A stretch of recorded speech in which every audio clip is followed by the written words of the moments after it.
What if I told you that you only need 3 steps to name any interval? And the best part? These steps are very short. Some people use scales to work out intervals, but honestly, this just makes things messier and longer. Also, you need to be really good at scales. For example, how many sharps in F sharp major, or worse, C flat major, C sharp major? Are you sure you don't need like an extra half hour? And if you get the scale wrong, the whole interval will be wrong too. This method just doesn't work. Mine takes just 3 steps.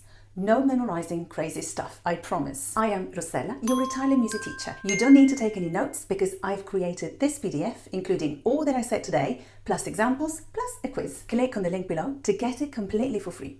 Write your name and email address and check your mailbox. You will join my mailing list and receive lots of updates about my videos, ebooks, cheat sheets, courses, and much more. All right, let's get started. First, to identify an interval, we need to count.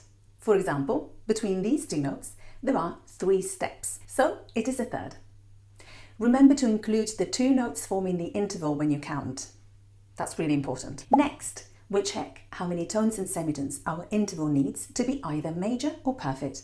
In this case, a third can be major, so a major third. To be major, a third needs to have 2 tones. Finally, we compare the real distance between our 2 notes with the one we have found in step 2. For example, our third here includes 1 and 2 tones, same as our major third. So the interval between F and A is a major third.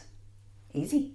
Now you might be thinking, how do I know the number of tones and semitones that are needed to form a major third or a perfect fourth or a perfect fifth? Good question. There is a very short list of intervals that you need to memorize only once, really just once, and it works all the time. And it's shorter than you think. A major second is made up of 1 tone.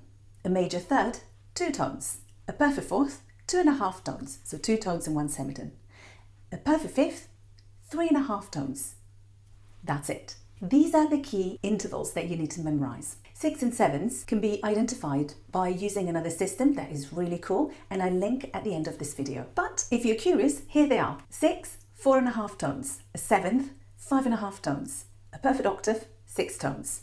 Now you know it. You can find this list in the PDF, so don't miss it. Now, let's say that we have this fourth. We counted the steps, so we know that this is a fourth. A perfect fourth must be made up of 2.5 tones. So let's check. If you are taking a grade 5 theory exam, you're not allowed to use any keyboard, but you can draw it on your scrap paper once the exam has started. Easy.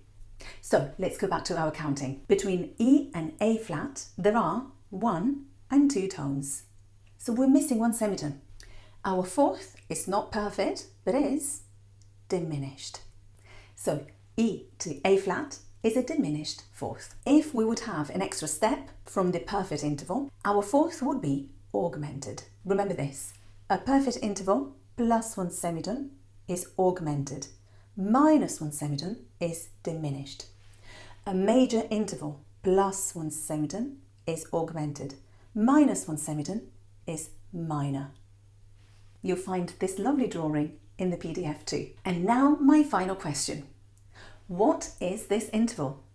Write it in the comments below and I'll tell you if you're right or not. And if you want to know how to identify the intervals of 6 and 7s in seconds, watch this video.